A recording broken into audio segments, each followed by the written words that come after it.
विभिन्न धाराओं में इन पर मुकदमा दर्ज किया करके 8 लोग को इसमें अभी अरेस्ट किया गया है। सभी सामान को सीज किया गया जिसकी कीमत करीब 1 करोड़ से ज्यादा है। साथ ही साथ ये अभी विगत 1.5-2 माह से ये गैंग पूरी तरह से सक्रिय होकर यहाँ पर लोगों को एम्प्लॉय करके यहाँ पर चल रहा था।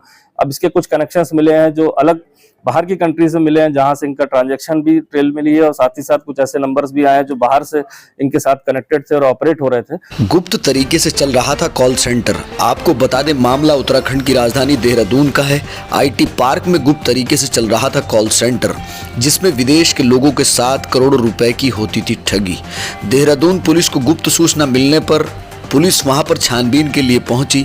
दरअसल मामला कुछ और ही निकलकर सामने आया, जहां पर 80 लैपटॉप बरामद हुए। मौके पर एक बड़े हॉल में लगभग 100 कैबिन का एक कॉल सेंटर संचालन किया जा रहा था, जहां पर अलग अलग कैबिन में बैठे युवक युवतियों द्वारा सिस्टम के माध्यम से कॉल अटेंड की जा रही थी। मौके पर पुलिस द्वारा उक्त कॉल सेंटर को संचालित कर रहे 8 लोगों को हिरासत में लिया गया। वहीं पूछताछ में अभियुक्तों ने बताया कि उनके द्वारा ओके फर्जी कॉल सेंटर का संचालन किया जा रहा था, जिसमें वो लोग यूएसए और कनाडा के लोगों को टारगेट करते हैं। देहरादून एसएसपी अजय सिंह ने प्रेस कॉन्फ्रेंस कर दी जानकारी। हमारी अभी तक की कार्रवाई कहाँ पहुंची? एक गोपनीय सूचना के आधार पर पुलिस टीम द्वारा जो आईटी पार्क क्षेत्र में ग्लोबल टेक एनर्जी सोल्यूशन करके कंपनी थी, वहां पर कल रात्रि इसमें रेड की गई थी और ये सूचना थी कि वहां पर एक फर्जी कॉल सेंटर बड़े पैमाने पर ऑपरेट हो रहा है। और जब वहां पर पुलिस द्वारा टीम सर्च किया गया तो वहां 58 लोग वहां पर वर्क पाए गए जो लैपटॉप और डेस्कटॉप पे काम कर रहे थे। जब सभी के डेस्कटॉप और लैपटॉप को चेक किया गया तो पाया गया कि उनके द्वारा एक एंटी सिस्टम हैकिंग करके एक सॉफ्टवेयर के माध्यम से एक पॉपअप भेजा जा रहा था, जो इनके अमेरिका में यूएस में बैठे कोई और लोग कनेक्शन में थे, उनको ये फॉरवर्ड हो रहा था और उसके द्वारा वहां पर जो अमेरिकन और कनाडियन सिटीजन्स हैं उनके जो लैपटॉप और डेस्कटॉप पर वायरस आ गया या उनका सिस्टम हैक हो गया, उसको ठीक करने के लिए उस पर पॉपअप भेजा जा रहा था और जो भी ट्रांजैक्शंस के पेमेंट हो रहे थे वो डॉलर्स में वहां अंकित करके अलग से मेंटेन हो रहा था। क्योंकि प्रथम दृष्टया जो टीम गई वहां पर टेक्निकल टीम द्वारा जब सभी डेटा देख लिया गया तो ये पूरी पुष्टि हुई कि ये फर्जी कॉल सेंटर इस तरह से यहाँ से जैसे पूर्व में ऑपरेट होते थे इस तरह का यहाँ पर पाया गया।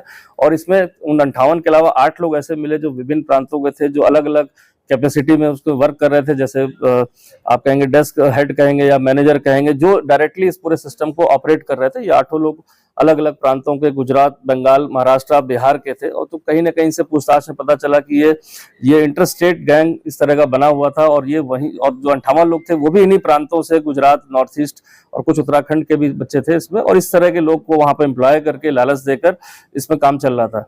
पूरे मौके से जो हमारे टीम ने उसमें किया, उसमें 81 जो है हमारे लैपटॉप थे जो यूज हो रहे थे, 29 डेस्कटॉप लगे थे।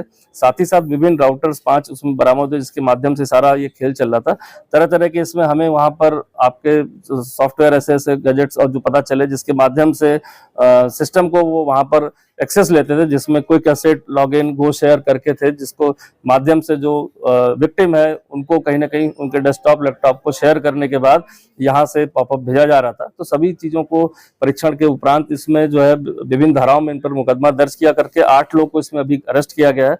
सभी सामान को सीज किया गया जिसकी कीमत करीब 1 करोड़ से ज्यादा है। साथ ही साथ ये अभी विगत 1.5-2 माह से ये गैंग पूरी तरह से सक्रिय होकर यहाँ पर लोगों को एम्प्लॉय करके यहाँ पर चल रहा था। अब इसके कुछ कनेक्शंस मिले हैं जो अलग बाहर की कंट्री से मिले हैं, जहां से इनका ट्रांजैक्शन भी ट्रेल मिली है और साथ ही साथ कुछ ऐसे नंबर्स भी आए हैं जो बाहर से इनके साथ कनेक्टेड थे और ऑपरेट हो रहे थे, जिसके बारे में अभी जानकारी की जा रही है। तो एक देखा जाए तो एक कॉल सेंटर जो विभिन्न प्रांतों के बच्चों को लाकर और विभिन्न प्रांत के जो इसमें मास्टर हेड्स मिले हैं जो काम कर रहे थे, तो कहीं ना कहीं ऐसा लगता है कि इंटरस्टेट ये गैंग था जो पूरी तरह से यहाँ पर ऑपरेशनल होने के लिए यहाँ पर सेटअप किया था।